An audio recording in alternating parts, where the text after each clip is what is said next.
महाराष्ट्रात मोठ्या प्रमाणावर साजरा होणारा दहीहंडी सण हा पारंपरिक भारतीय उत्सव ज्याला आता खेळाचं स्वरूप लाभलंय. तुम्हाला माहिती आहे, स्पेनमधील बार्सिलोना या शहरातही दरवर्षी 10 मजल्यांपर्यंतचे उंच मानवी मनोरे म्हणजे थर लावले जातात, ज्याला कॅसलर्स म्हटलं जातं.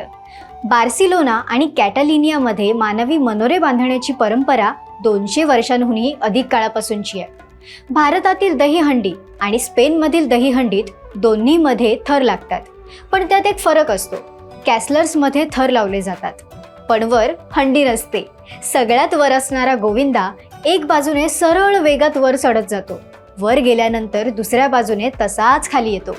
या उलट आपल्या इकडचा गोविंदा वर पोहोचल्यानंतर सलामी देतो आणि हंडी कपाळाने फोडतो.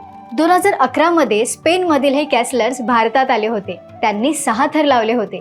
याआधी तुम्ही या स्पेन कॅसलर्स हंडीबद्दल ऐकलं होतं का? कॉमेंट करून नक्की सांगा.